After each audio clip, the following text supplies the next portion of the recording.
We have two series endings to discuss today, and sadly that'll end my coverage of them.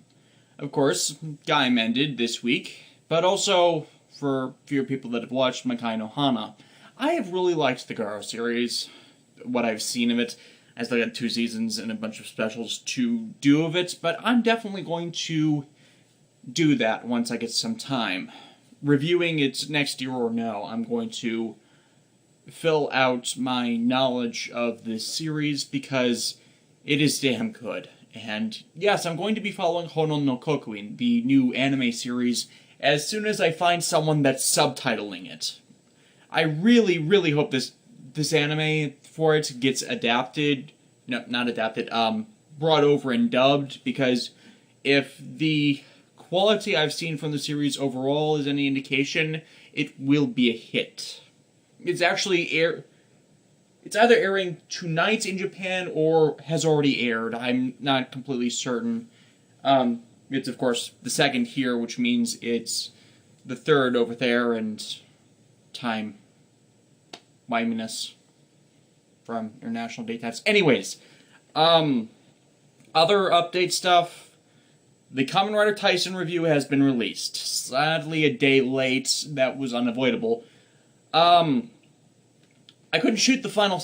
Well, I did shoot the final scene, but I couldn't get it edited properly, so I just ended it on that, and I came to realize I was really overly caustic with it as I was editing the entire thing together. So I actually cut several of my critiques from it, because I realized, what the hell am I doing in those scenes? And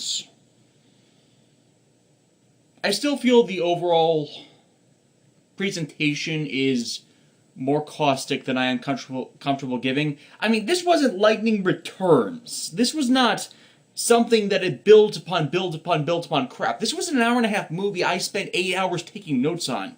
And before you ask how you do that, you stop, pause, and watch a scene, pause the movie, and write down what you saw, along with your responses to it. Now, I don't actually do that for everything I review on the show. I usually only stop it so I can get lines of dialogue, or before the scene gets too far ahead of my writing, because, yeah, I tend to ramble on, because I like capturing everything, because if I don't write it down, I will forget it. My brain only latches on to major snippets of media, or the best way to recall something for me is to trick me into subconsciously doing it, because if I try to think of it consciously, well, you get what you usually get from my Toku vlogs, in that I'm a stuttering mess.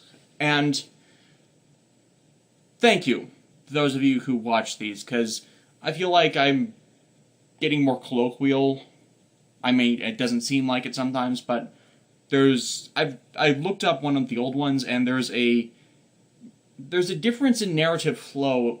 Well, not narrative, because this is stream of consciousness, but it's more cohesive. So, thank you. What I was getting back to with that was that I hate the movie. I've watched every Showa Kamen Rider series. That it was not Showa Kamen Riders to me, and the Fi's retcon is the obvious part, and it's not a work I'm going to be proud of, is the generalness of it. So, if you like Kamen Rider Tyson, don't watch the review. Places I'm mass posting, I'm giving that disclaimer, because I feel like I'm antagonizing people who do like the movie. I highly disagree with that opinion, and anyone that says it's a good depiction of the Showa Riders, because there have been people that have had that opinion, and of course they have that opinion because they never watched the original. I'm getting off track, because this is ultimately, after I post it everywhere, this is the last time I'm discussing that movie. It is, I can't believe I keep using this phrase, blacklisted from content. I have deleted, well, will be deleting it once I'm pretty sure the copies are confirmed good, and, no errors or such. But I'm deleting that off of my system. There's never going to be a clip of it again in my show. It was that offensive to me. And I guess that was my attack on it. And these vlogs are kind of a loop around since it's me out of the character I kind of give off, and, you know, it's on the subject. So, Toqger. I don't know why, but I have been really warming up to this show since Akira showed up. I still think it's low tier for a Sentai series. There's just too much stupid. That's mainly in character that's stupid, because Wright's an idiot. Most of the Toqger have constantly come off as idiots, but I can't believe I'm saying this, but I think they grew on me. I'm not even sure how that happened. It probably happened when Akira showed up. It really is the turning point for their unique brand of stupidity. Hell, I laughed at the "this is the place where I'm going to die" running gag, and I hate that running gag because it continues the perception that his moodiness is something to be trivialized as less important than someone who's intentionally suicidal, which is something I disagree with. Not just on principle. And yeah, the episode is about Kagura trying to bake a cake because she remembered it's Miyu's birthday, which was September 28th, which was 5 days ago, because I wait for the TV Nihon translations. Yeah. You know, if Overtime would go back to subbing the related Kamen Rider series, maybe I'd get to these faster, because Overtime is the only just as released fast track subber I trust, and previous vlogs have gone over on one that is. But yeah, thing is, Kagura realizes her I think I can imagination can't get her past actual skills. It just gives her the mentality to succeed at doing things. So, you know, there's nothing you can do without for something that requires experience. I think I can imagination thing's not going to make up for that, and I like that. I like that there's the limitation to her unique use of imagination, in that mentality is a mindset, giving yourself the mindset to do that. That's imaginative. That's creative. That's tricking yourself through your own perceptions, and I like that. I like that now, because it's not a shortcut. It's the Gurren Lagann, don't believe in yourself, believe in the me who believes in you.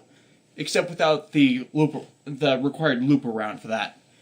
But yeah, she realizes she can't actually cook like Miyu can, which I still think is a not exactly a contradiction, but two wildly varying personality traits that I don't feel syncs up quite right. And maybe she's a person that just likes being active and doing something, which I would not actually. That would fit her characterization, actually. So these help remedy my thoughts on stuff. But yeah, since they're trying to keep this secret from Miyu as they're trying to throw her a surprise birthday party, since she doesn't remember it's her birthday, and Kagura's cooking sucks, for lack of a better term, she goes and finds a pastry maker, pastier. They actually use the term pastier in the episode to give her some quick training or assistance in actually getting to work, correcting herself. And I like this too, because it's correcting a flaw in herself for someone else. And yeah, it's a bit, what's the phrase? coincidental, but the second she said Pastier, I was internally hoping that they were going to go back to Zawame City and get Orin Pierre Alfonso. Also, now this is a enormous missed opportunity from my Lightning Returns reviews, because in those I did the Orin Pierre Alfonso Pastier joke, and now I can contrast this with the scene was, you have mastered the way of the Pastier, or something along those lines, but you have become a Pastier. And now I'm thinking of Kagura's I think you can be a Pastier thing, and inserting that would have made that entire thing absolutely hilarious. Even just the substitution would have improved the joke. Granted, people thought that joke was funny, which, yeah. My point is that, where was I? But yeah, she's going to get the assistance of a professional to teach her, and the woman she finds actually, does the stare down, the whole, intent in the eyes thing, and decides to help her quickly. And there's an interesting thought about this, is the intent in the cooking is why homemade meals tend to be preferred by a lot of people to pre-processed or takeout or restaurant food, often because the attention to detail, the ingredients, the process is more personal, so you get something out of it. Now, I can't deny that. I do my own fair share of baking in the holidays. I like making... My aunt and I, when I was a kid, whenever I was over at her house, we would bake peanut butter cookies, and I have never been able to fully capture how good hers are. Even creating these, using the same type of materials, using the exact same proper measurements, and repeating and repeating and repeating for years, they have never tasted as good as hers, to this day. And it's not something I admittedly cook a lot, but I always prefer hers when she, sends some on to me. And that's probably why I'm really lenient to this one, because I'm seeing that same intent in what Kagura is trying to do and what the Pastier she got to help her was doing. So I have been really lenient on the episodes lately, haven't I? But I get where Kagura is coming from. I get where the teacher is coming from. I agree with the sentiment that was intending to be conveyed in this episode, because I have experienced it personally. Very good on you, Yasuko Kobayashi. Very good. Granted, the episode is not without its stupid moments, such as the Shadow Kaijin, which is a bird with a cage, and its wings and arms are shaped like... Okay, you know those gigantic wig curls you usually see on, ye olde time stuff, like, what... I know there's a specific phrase attenuated to that wig, but it was commonly seen in the, I want to say, 1700s, where people would keep their hair short and wear these white wigs over place of their hair for official functions. It's like Benjamin Franklin, George Washington era weird wigs, and I can't even precisely remember the name, because I don't think they use the name in the episode of what those wigs are. At least the curl side, because the other weird thing was that, since it's a chicken monster, they have a nest in the hair with a chick. As in a baby chicken. Now, of course, this breeds comedy with Akira, because apparently baby animal sets him off. We saw that with the kitten, which was a cruel takeaway earlier in the year with that. And it's kind of repeated here, sort of, but less traumatically inducing for Akira, as, you know, they have to... It's a weak point, because the monster's spell creates this connection between their life force, their head, the wig, and the chick. So the chicks cannot leave the nest on the wig cannot leave the head of the wearer, and if their chick is dead, the chick dies, the person with them on them dies. So the other 5, including Akira, have to care for the chicks to maintain their life. And the trick of it is, no one in the Kaijin's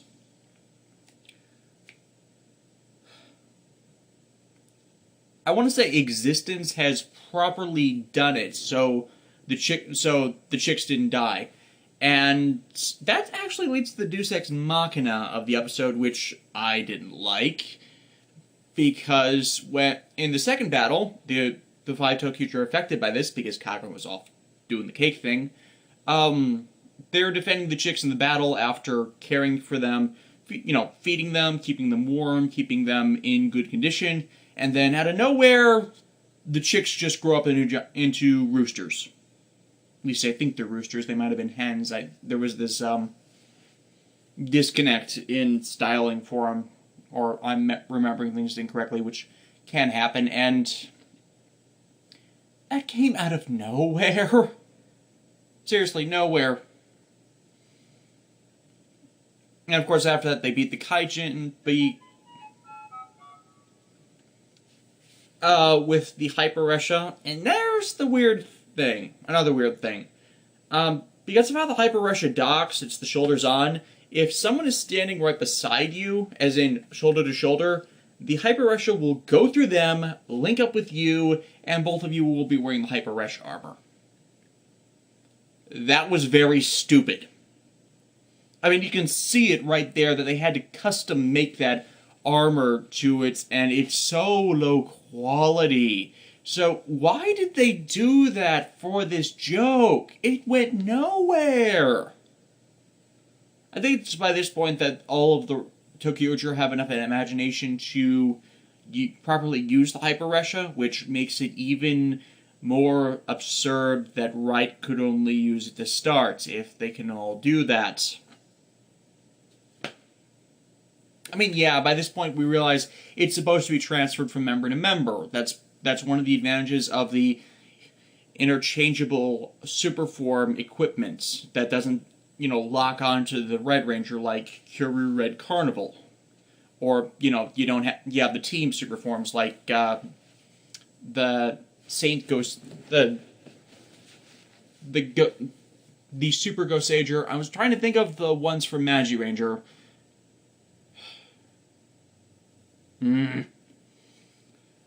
But yeah, this is more like Shinkenger's Inron Maru, or the Black Box if you watched Samurai. Why are you watching this video if you watched Samurai? Unless you hated it because Samurai sucked. So yeah, monster dies, they blow it up as it goes big, but as the episode's ending, Wait, that wasn't the end of the episode, that was the preview for the next one. Guess we're done with that. Gaim. This is a wrap-up episode. It's not really following off of, Kota and, Mai going off to planet not Helheim, because the Helheim is destroyed. It's officially destroyed. At least as far as the rest of the world is concerned, specifically Takatora, because Kota just took all the invests with him, and not exactly the Helheim plants, but they're apparently gone, which means the Earth is now the Helheim, and there's all that other stuff, so Sagara's just wandering at random and planting the Helheim seeds to sprout automatically. Yeah, that wasn't very clear. I got a love-hate relationship with this ending episode. On one hand, it's wrapping up on the 5 that survived the war. Oren, Takatora, because he was revealed to be alive last time, Michi, Jonuchi, and Zack. One of my complaints about the ongoing series, the series ongoing, was no one told Jonuchi what happened to Hase. That is finally corrected here. However, it's about 9 to 11 months since he died. Yeah. Especially since he wasn't told in the 3-month jump we got at the end of last episode. Meaning, it took him another 4 months after the Helheim's official destruction to finally get told that. And it was by Takatora, who didn't even know the guy's name. Unless, it was beaten into him by Kota constantly mentioning it or something. But yeah, it seems out of place that he didn't come to that revelation on his own in the preceding time, in that he needed to confirm it with someone instead of, but that's the bad part of it. The good part is that Jonuchi realized his error from pushing Hase away after he lost his belt. That played a part in what Hase would eventually do in eating a Helheim fruit. Now, there's this fridge logic thing about how the belts worked with interfacing with the lock seeds, in that the early prototypes could have been a deliberative effect on someone's metabolism, going into, I'm forgetting the phrase, but, shock from not having the proper nutrients in your system. I'm forgetting the phrasing, but it was a bit of fridge logic after Ryoma revealed that the belts were designed to be a replacement to normal food. Well, not the ones that allow you to transform, but the normal ones that still allow you the lock seeds to dock on. So, you get the nutrients injected into your body without the influence of Helheim. Point is,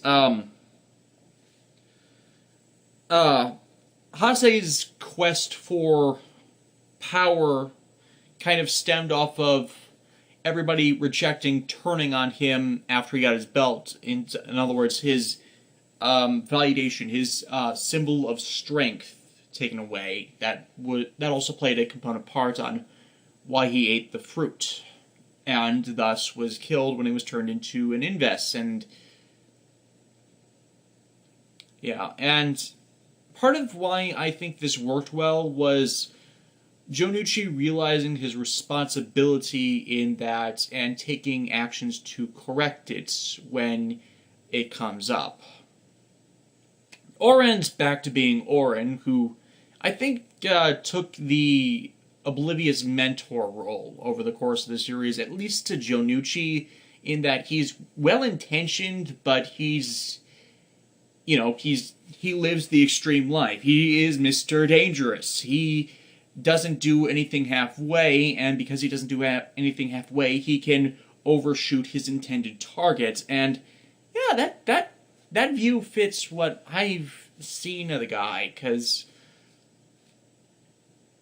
he's still crushing a Takatora.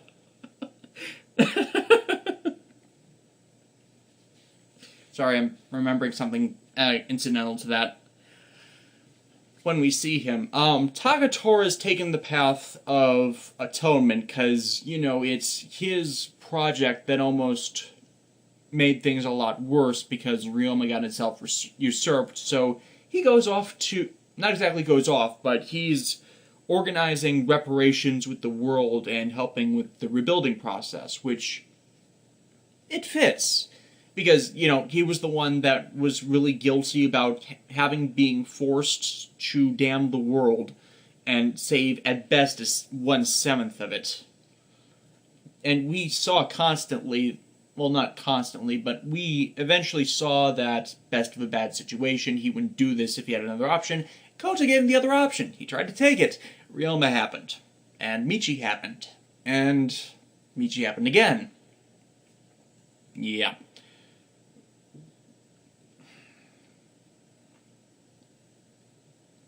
So, it makes sense for him to be trying to not exactly fix his mistakes, but make up for doing the wrong thing for the right reasons. Kind of segues us into Michi, because Zack really doesn't get focused. Zack is pretty much just continuing the whole Beat Rider thing and keeping everybody organized and dancing and choreographing, and Zawame City's pretty much made up with them. They're supporting the continuance of the program for the street performers, which I thought was a really nice thing. And in tribute to not exactly the two that saved the world, but the group responsible for it and all of that. But Michi's the interesting one. Now, Michi is still a deplorable person for the acts he took.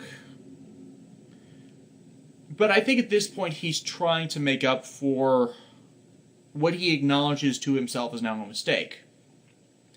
I still think he's an asshole. I still do. Because you can't go that far off the deep end and not realize what happened and be able to come back from that. That he realized it, and he's taken the route like Jonuchi and Takatora of the Atoner now, trying to make up for his actions and shunning what he used to love out of regret and shame. And yeah, he's essentially took longer to get there, but he is now in the same position as Kota, and he's doing the position of what would Kota do, because Kogane is the entity that was also known as the Golden Fruit in the Gaim movie. Yeah, this episode rolls back to the Gaim movie in that its events happened. Most of the writers do not remember it happened because it was apparently a dream or a potential alternate universe, or I have not seen the movie because it has not been released on DVD and it has not been subbed. I will eventually, but I guess that's the problem with us that rely on fan subs and can't go to see the movie in theaters, in that when the show ends on a loop of continuity, we're a bit out of the loop until that happens.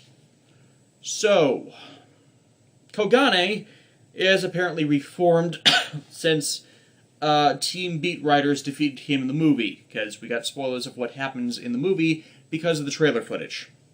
I hate it when it does that.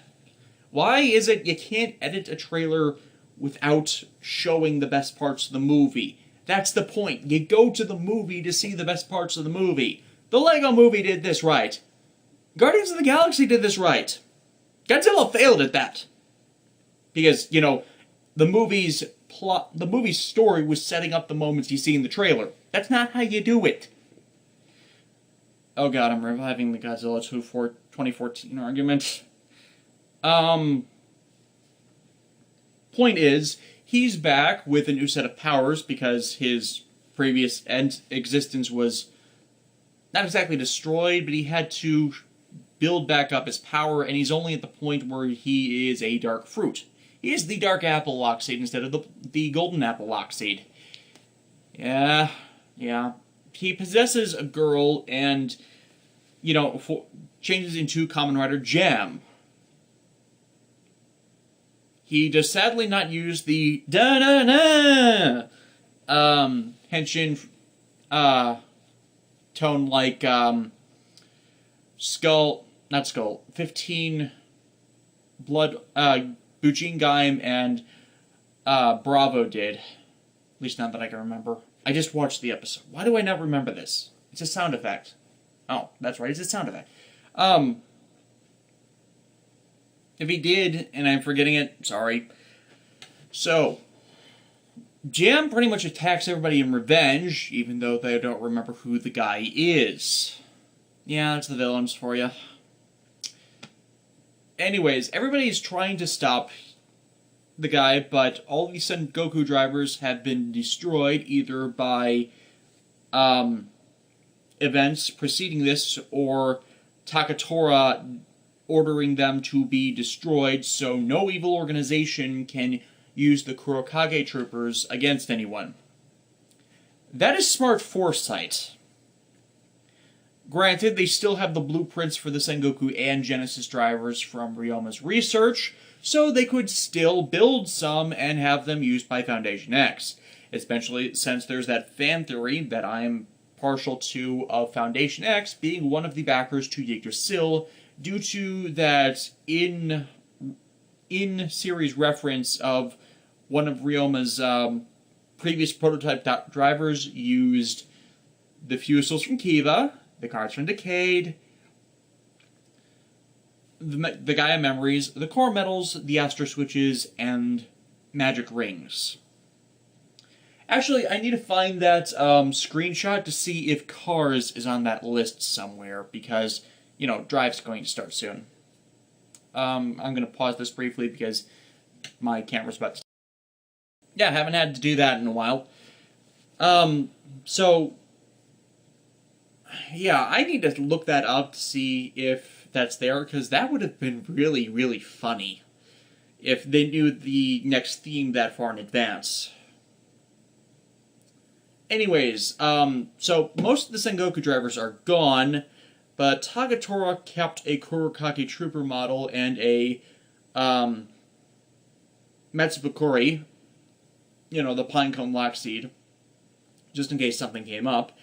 Jonichi steals it from him in the same scene that he learns about Hase's fate, and so he's the one least injured from the previous battle where Jam attacked them all, so he's going to step up and, in the memory of Hase and pretty much him failing throughout the series, try and do something. He actually puts up a pretty good fight. He's not winning because the Locust Monster and Jam are double teaming him, but I will give him great credit that he's of the weakest of the armors. He put up a very good job. Not a very good job, very good fight against them. He still fails, the driver's still destroyed, but I give him great credit that he has gone far. Hell, he got more of a beating than most of the others have experienced in a single fight scene. Of course, there is another Sengoku driver that's not been destroyed. Michi's. He goes Ryugen to try and stop them. He, again, puts up a pretty good fight and almost wins. But then Jam pulls the punch, because Kogame is possessing a little girl to have a body to take on the form, and if this was Michi in his heyday, in the period where we got him to the Magnificent Bastard point, he would have fired, because to him, the sacrifice would have been worth it. This time, he lowers his gun and does as Kogame orders, detransforming. I think that's the moment where Michi is going to redeem himself for many watchers of Gaim, because he had the option. He could have just shot the belt. It probably wouldn't have done much, but, you know, it would have been a kind of a defiance thing. But he's realizing how much he screwed up in the past by taking what is essentially the easy road for him. Because, you know, outsmart them is easier for a person that's smart, or doing the thing they don't expect you to do, as in not listen to them, is the easier route to get them misguided. He takes the hard route. He does what Kota would have done without a second thought. And acquiesced. Okay, he wouldn't have acquiesced, but he would have done it to. He would have done what a Kamen Rider would have done. He would have not let someone innocent be harmed just so you could get at the villains. Incidentally, there's another reason why I hate Kamen Rider Tyson. Because the Showa writers were doing that.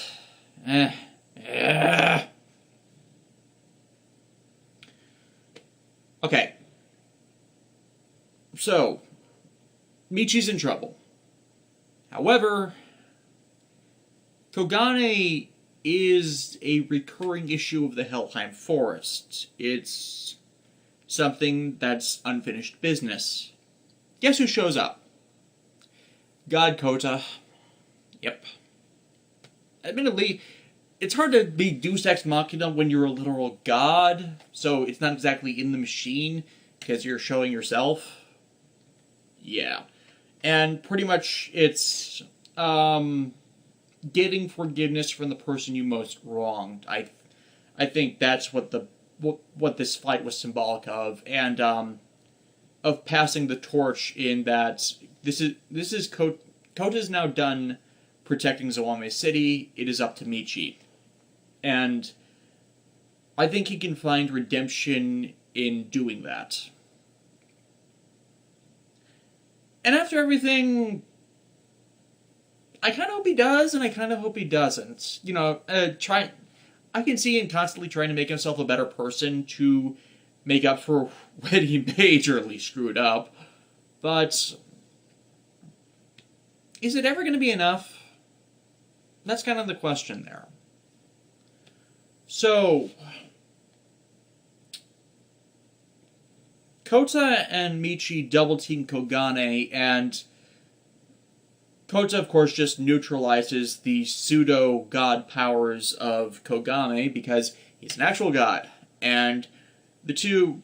It's actually very good in that Kota's in Kiwami arms as his default now, and he just hands over a sword, his Daidaimaru that's summoned from the Lock Seed, because... Well, not exactly from the Lock Seed, because he can create any of the weapons, because he is the... Yeah. And they just double-team him in same tactics, and it works wonderfully until they finally get rid of him with the Burai kick, and... Yeah, decent final battle, with of course, the series theme on it, before Kota... I think there's an interesting contrast that helps setting this all up, because the early part of the episode is a flashback to... Not exactly a flashback, but a back-in-time view to the Yggdrasil arc, in how Kota... Well, just a final snippet into Kota's character in... He doesn't care what happens or what people think of him as long as they're safe, I guess, would be the way to put it. And, you know, that is the Kamen Rider thing. It's... Fuck Kamen Rider Tyson, by the way. Reaffirming that view, and so with... It's kind of a passing of... It's continuing that passing of the torch feel to this final moment between them before Kota... I have to go now. My planet needs me. Yeah. You need to stop using As he does that, though, we see a shot of the planet Helheim going from red to blue in... No, that actually doesn't happen yet. The first thing that happens is, I don't know what it is, a flashback, a coincidence, but 3 kids, a boy dressed in red, a boy dressed in blue, and a girl in white, going to a empty lot where a tree has come up from... They say it has come up from nowhere, or... relating a tale, and it's the sacred tree that Kaito kind of cherished, because that's what Mai's family took care of, and he took comforts from Mai's family's duties towards it, because they were priests, and Mai started her dancing off as kind of a little shrine girl, shrine maiden, and when Yggdrasil came in, that tree they were stewards of was cut down, so they had to do something else, but Mai kept dancing. So the issue with this scene is it could potentially be a modern to the next era moment with three unrelated kids that seem so like Kaito, Kota, and Mai at this tree that comes out of nowhere. Or it could be a look into the past, and Kaito, Kota, and Mai had a stronger connection that the show did not address at all. I mean, we only got Kaito's backstory through supplementary material, and you don't do that. No. You're supposed to show it in the show, because expanded universe material is tenuous at best with respect to canon, continuity, and whether people remember to put it in stuff. Now, Wikipedia articles, especially the specialized for subject wikis, can kind of mediate that, as there are translators and translation groups and all these fandoms that want to know this, but the question of continuity is still tenuous. I believe it because it's coming straight from Word of God, but I still would have preferred it had it been in the actual show itself. And I think that's, again, going back to the problem of having this series be 47 episodes and cutting the beat writer's arc where you're establishing your main characters be cut shorter. Because, it was cut short so they could start the Yggdrasil arc, which will lead into the Golden Fruit and the conflict with the Overlords, which has been a focus since episode 23, pretty much half the show.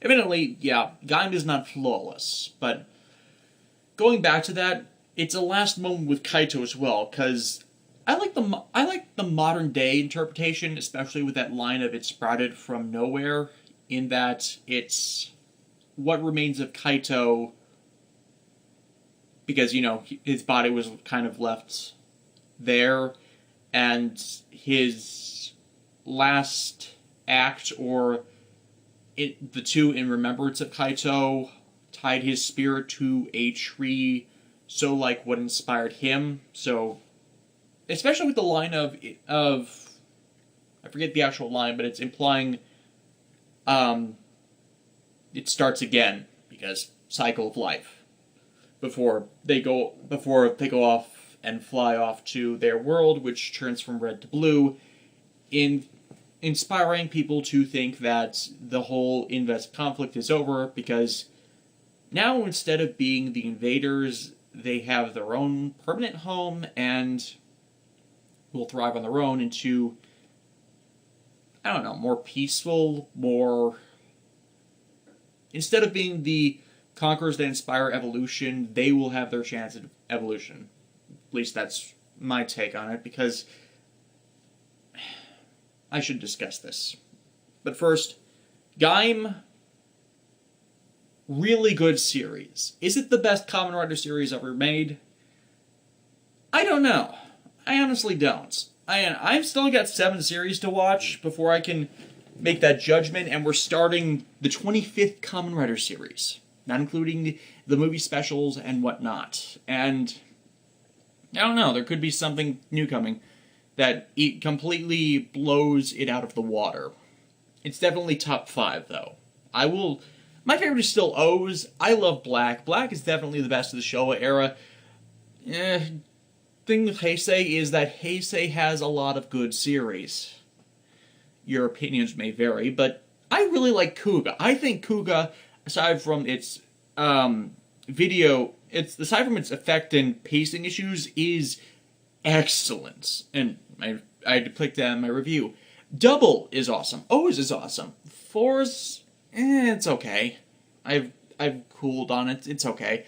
Wizard, some of the same problems as Force. Gaim really, I think I think the issue is Gaim raised the bar in quality of storytelling and characterization for the main characters. It kind of failed in the characterization for the secondary and side characters. But it's told a strong story.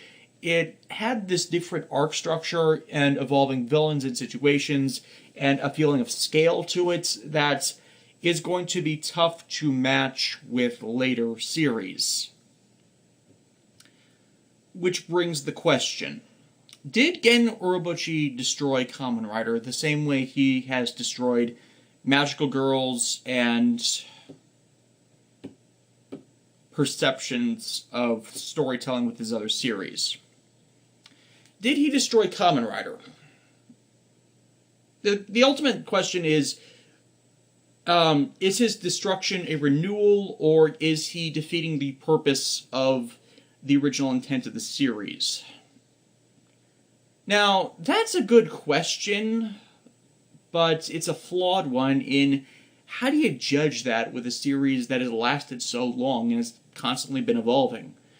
Because I'm seeing something out of this in that the first enemies of the Kamen Riders, and a recurring theme throughout the show or run, were Nazi allegories that was called Shocker, and they were essentially fighting people with ideas of social Darwinism, and social Darwinism and hierarchy. Those who should rule the world are those with the abilities, the power, and the upbringing, or the special skills. Now, essentially the strongest, the most clever, and the most powerful. Now, what does that sound like? It kind of sounds like the Faminchu. You can also fight the intelligent, which is Ryoma, and in part Yggdrasil, because they were a secret organization who held power through knowledge and the controlling of knowledge. And who was fighting both of those forces? A Kamen Rider. An Armored Rider. Kota. And most of the Kamen Riders in the Showa era became inhuman, fused with something that was not them. A cyborg with an insect theme, just plain cyborg, a mutant like what happened to Kotaro, and technically Amazon, because the science used to change him into cyborg is mystic science. And you see where I'm going with this? The problem is that it wasn't just change, I'm a monster, no, I'm a hero. It was the change first, the intent, the realization, and the arc to repent, and finally the monster. Or, not exactly monster, something that is not human and yet retains their humanity. Incidentally, fuck Kamen Rider Tyson. So no, I don't believe Gen Urobuchi destroyed Kamen Rider. I think he revitalized it by taking the original, not exactly the original, but the original archetyping of circumstances.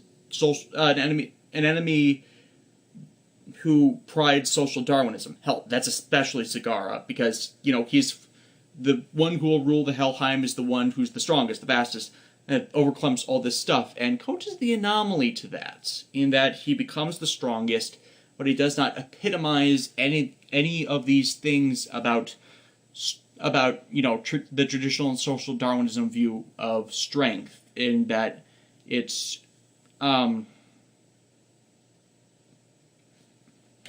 through the will to protect. It's of the self-sacrifice, not the we'll take this because we're who we are. It's I'll protect these people because it's who I am, and I'll become strong enough to fight you.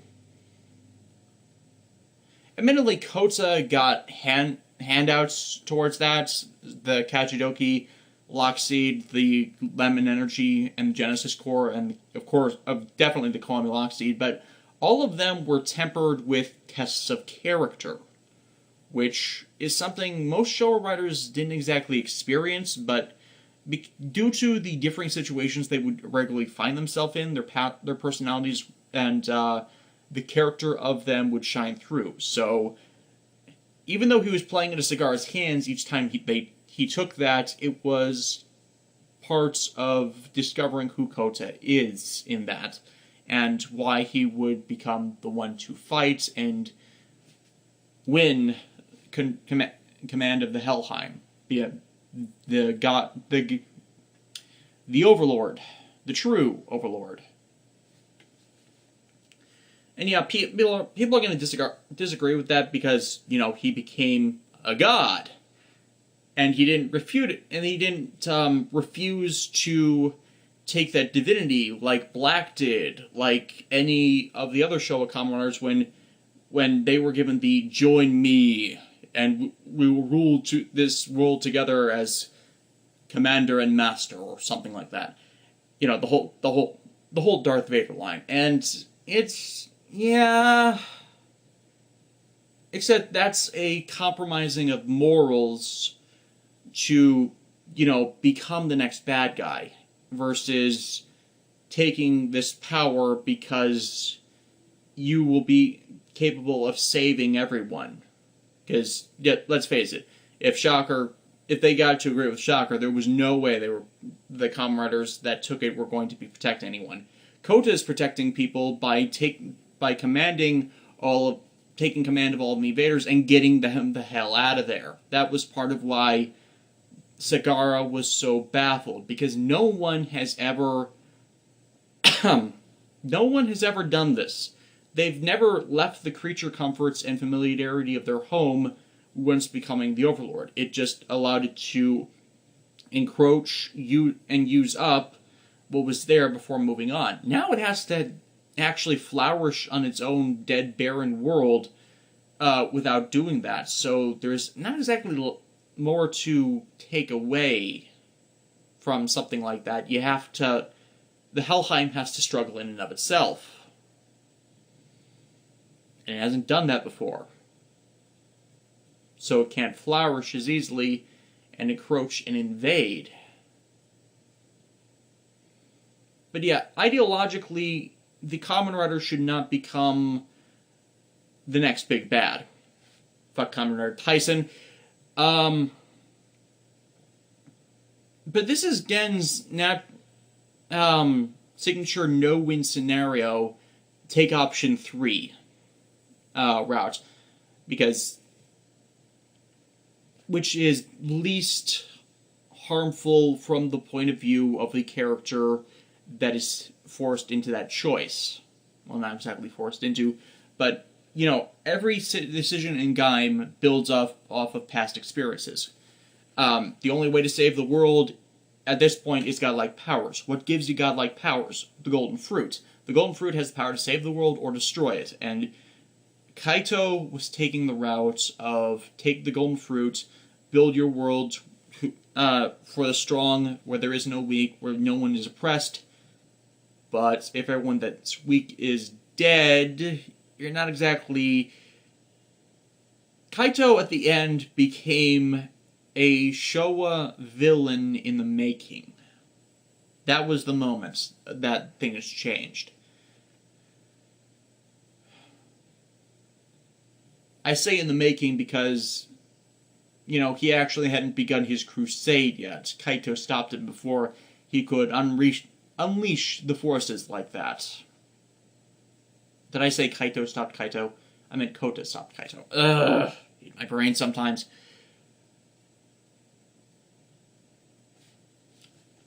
I do believe there is a flawed characterization as Kota as a Kamen Rider. I admit that.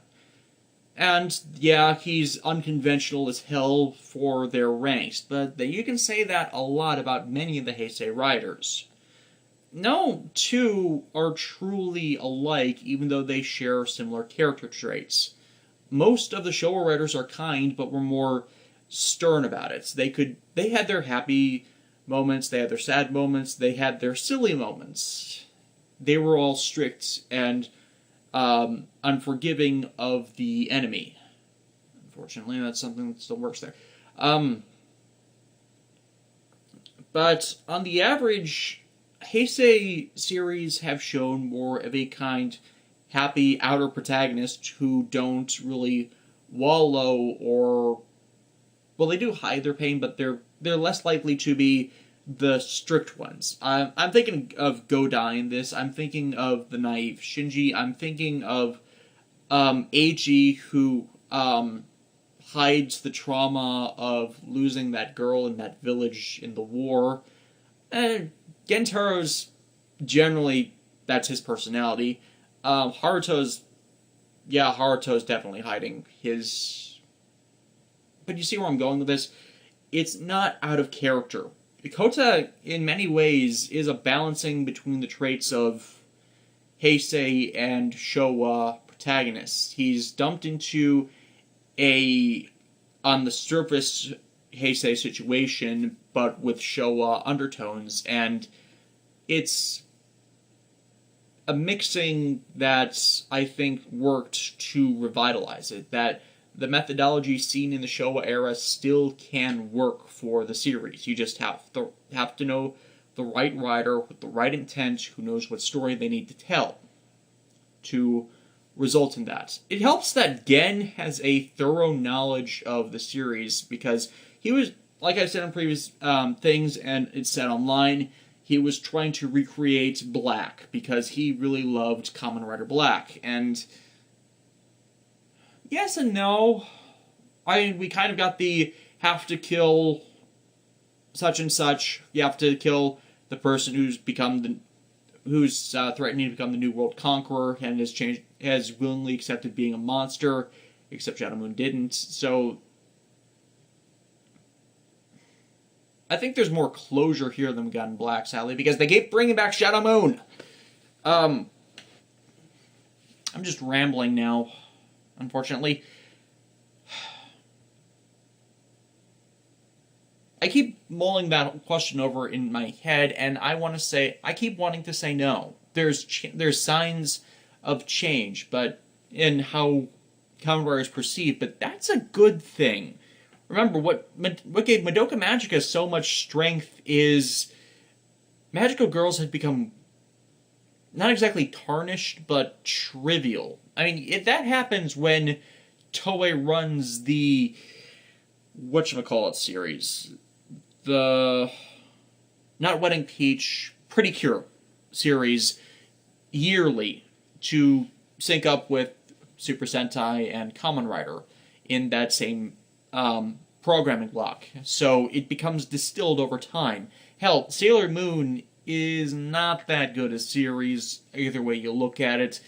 I know a lot of people are going to get on me for that, but Sailor Moon...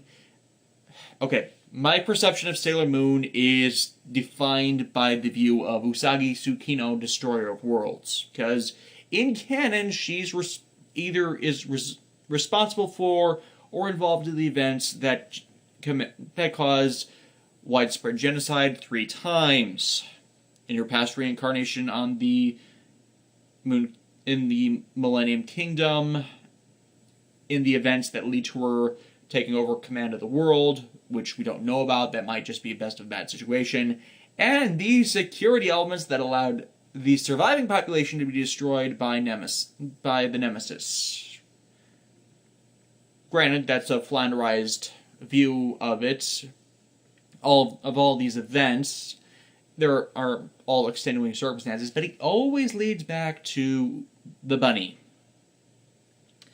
And Sailor Moon was still considered the quintessential anime because, for that genre. And then Madoka Magic comes around and, while staying true to it, subverts so much of that, so then it's got a surge in popularity and a new style to do it with, in that they're seeing that this is not the pristine world. This is not... People are not going to turn out okay just because that's how the story works.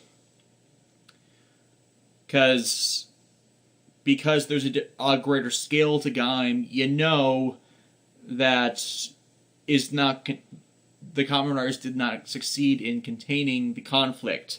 People died, people got hurt. Admittedly, less that because we still have a technical Everybody Lives episode, or Everybody Lives moment, in that all the antagonists are dead, the conflict is dead, but it comes at costs of the main person that events revolve around. And that is inevitably what happens with the Kamen Rider. They take that duty onto themselves. Self-sacrifice is a defining trait of many Kamen Riders. Revitalize, yes. Destroy, no. That is my final view on it. I'm probably forgetting a lot of things, such as all of the Kamen Rider manga, which go a lot darker and judge this all of these incidents as much more, not exactly sinister, not exactly cruel, but they take it farther than a show whose intended audience is younger than adults. I refuse to phrase it as kid show because calling anything a kid show is an insult these days, even if that is their intended audience. And I have gone on forever about this because that was the series wrap-up of Gaim. Now the series wrap-up of Garo. I swear I'm not going forever on this one too. Garo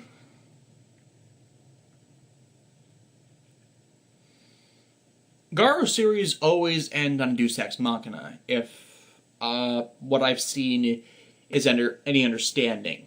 And this one is weird. Last we saw, Raiga had been put in Lost Beast form. Now, Lost Beast form happens when the time limit on the armors runs out. We hadn't really seen the time limit much through the show. It was mainly on Crow, and it wasn't made mention of, so it's an odd piece to bring back out of nowhere. I mean, you kind of see it coming if you know what you're looking for, but then it's the whole fight to get him out of Lost Beast form before Lost Beast form kills him. If I'm referring to whatever the equivalent Garo phrase for Lost Beast form is, like the actual terminology for it, I apologize. I am still a newbie to the show. Despite watching half the series now, it's not stuck in my head. But yeah, the armors are normally, once you go past the limit, you become essentially a demon yourself. The armor transforms into a bestial wolf man. Not like the werewolf transformation, but in armor. And so, you stay in that too long, it eats you alive. I believe they call it heart destruction or something along those lines. And so, I'm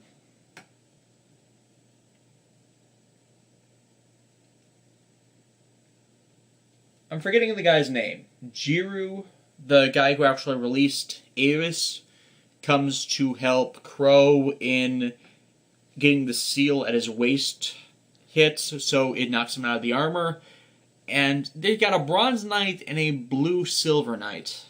And, power rankings. Golden armors are the best, silver, then bronze, then black. Makai armors. And, Garo's the Golden Knight, he's pretty much best high tier. And they get their asses handed to them because Raiga is considered to be the strongest person to ever hold the title of Garo. So yeah, they fail. Mayuri tries to steal Aris on her own. She fails, because there's a spam of projectiles coming from Aris that stops her. Biku, the Makai priest, actually comes in and saves both sides a bit in taking these projectiles off of their radar, and she does it while flying with a umbrella. She is Mary Poppins, Makai priest. That was hilarious. Because it timed out again. Yeah, that was hilarious. In hindsight. And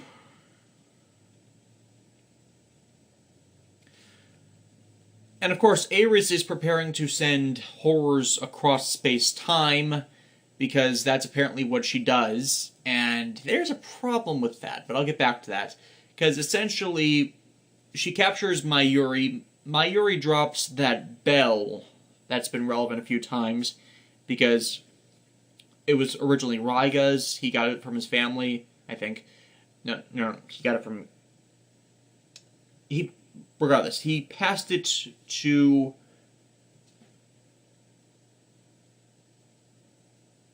Is it 8? I'm just looking at the DM thing, and... Yeah, it's 8. Okay. I referred to him before as Jiru, it's Eiji. That's the one who unsealed Ares, and... What is his... Yeah, Akari. Raiga gave it to Akari, who was Eiji's girlfriend / lover, who passed it to him, and he kept it safe because he was going to bring Akari back. He gave it to Mayuri because he thought penance, and she drops it, and it tinkles on... Not tinkles... clatters, falls through the air, and hits Lost Beast Garo form. And Raiga, who's being consumed by shadows of the horrors that the Garo armor has slain, his personal Inga, that's part of the Darkness Challenge, and he sees a view of himself with the bell, giving it freely, and now he has control of Lost Beast form. Deus Ex Machina! And another thing that the Garo armors always do is they have the one-off power-up that cannot be normally accessed. They always default to normal and plus Goten after a short time. So he has the Lost Beast form change into a enhanced, larger version of the Garo armor, which is all CGI. Because CGI. And he doesn't even really use it to fight Ares. He just slashes up some of her stuff and then charges and pierces her, and that's that. Ares has lost her powers. The whole send horrors back in time. There's the problem with this. You gathered horrors from time to create yourself, and now you're birthing horrors to send them back across time. There is zero net gain, and you have not gotten rid of all the Makai Knights in those previous eras.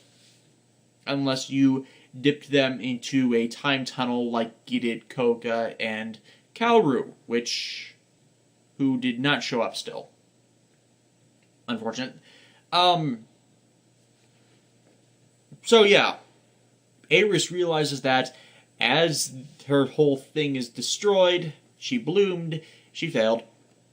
Kind of stupid when you think about it, in that her ultimate master plan was to survive long enough to bloom, get horrors, and then redistribute the net horrors across the exact same places you took them from.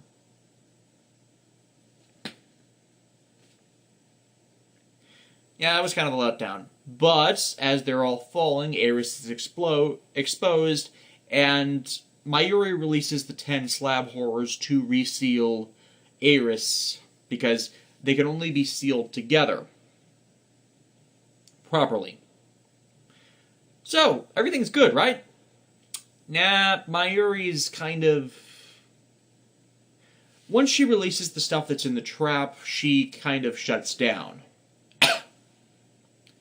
Unfortunately, shutdown doesn't work, because this time there was damages to her consciousness that had built up over the series, and so she kind of had a potential horror growing in her that was going to kill her. So there's the question. If they purify her, she's going to be blanked out again, because every time she goes to sleep after completing her job, her memory is automatically wiped. It's not anything the Makai Senate does, that's just how her powers work. She loses everything about herself. And this time, because Raiga got so close to her as a person, she doesn't want to leave. She would rather die than go back and do that again. And so, the last few minutes is a very touching gathering of the cast to reassure her that they'll do this, and whether she remembers them or not, they'll be here for her when she wakes up. And so they do it. And something weird happens with the cage in her soul, in that through most of the series it's looked like some kind of monstrous thing with teeth, kind of like a Langolier. And then when Raiga goes in and purifies it, like it's implied to, it changes into a golden shell.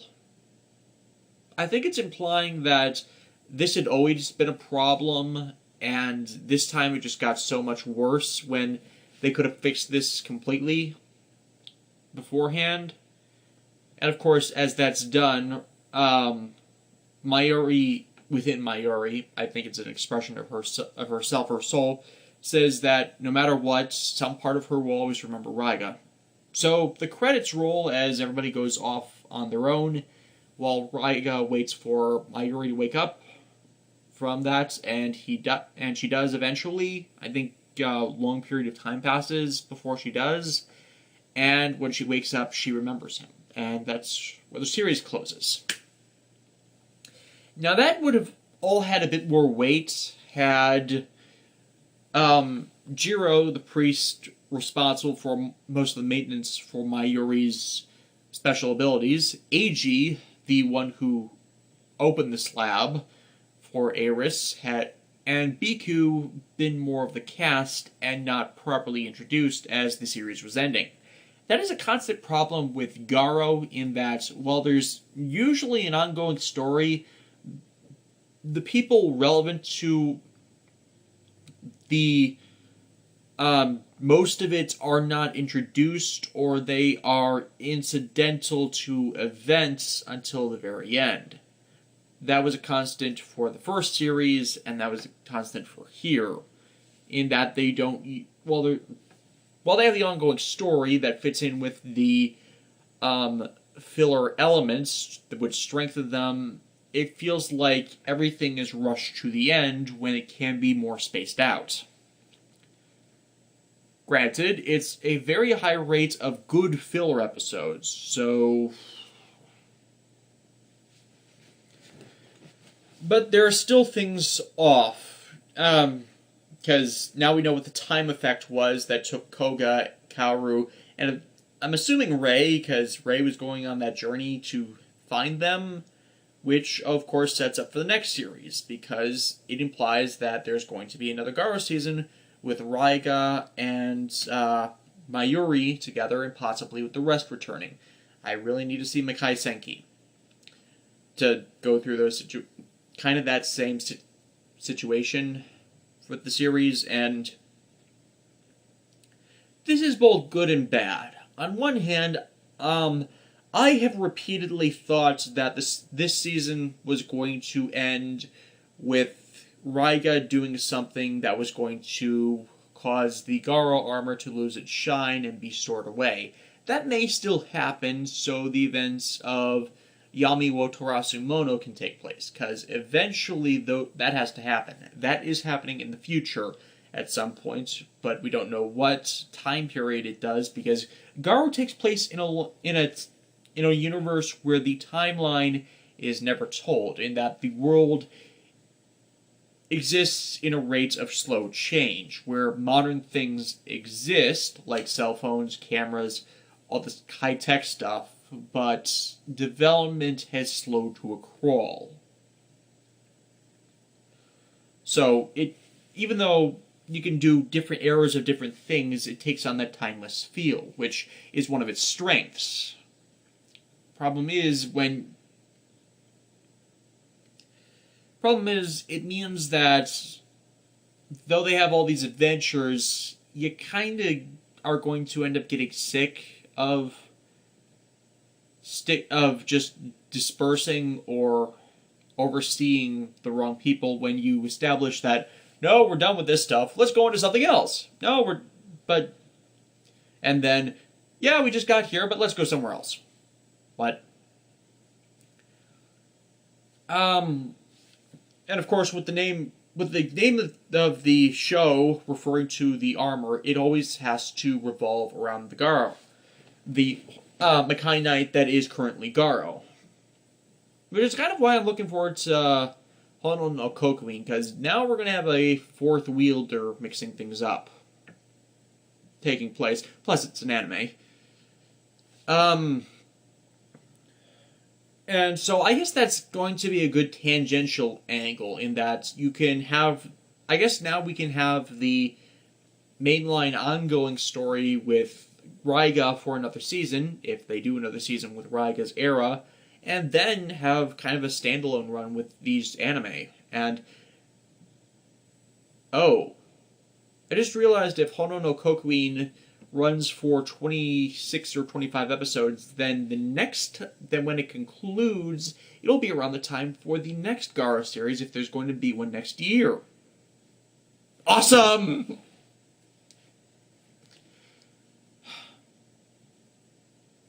Yeah. I really do recommend Garo. Of the two series and the specials I've seen, it's really high quality, high caliber. It's a lot of visual storytelling, which is...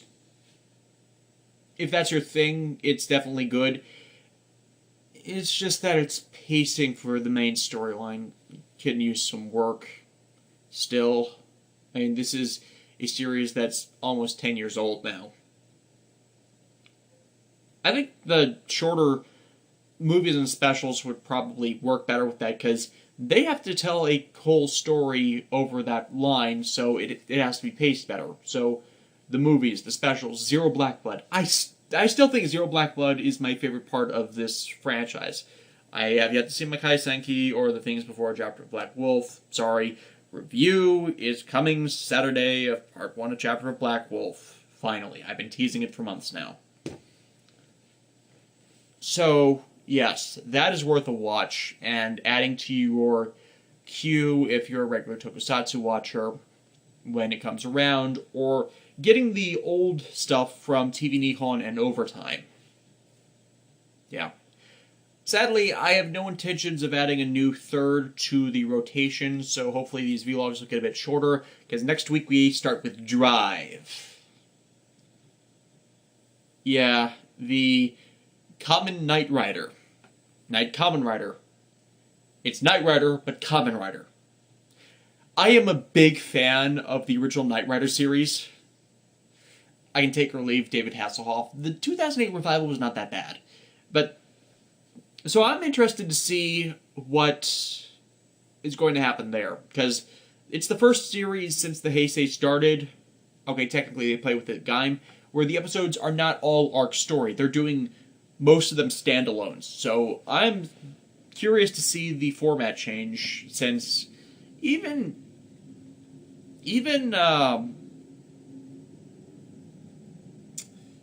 Super Sentai has started doing more arc stories and fewer standalones. The majority is still standalone fillers, but there's more two-parters creeping in. Or, if not two-parters, then episodes that immediately carry over onto the next. It's not bad, it's just different, and not expected as much as far as I'm understanding as Sentai is concerned.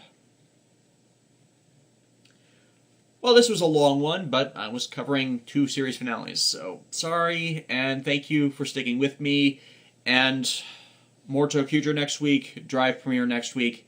I'm hoping to have something special up concerning Drive's premiere. I'm actually going to watch the live Raw, and I'm going to regret myself for doing that later, but I'm going to endeavor to do that. So, thank you for staying with me through doing these so far, and I hope to see you after Drive's run. Started. Crap, I screwed up my ending line. Bye.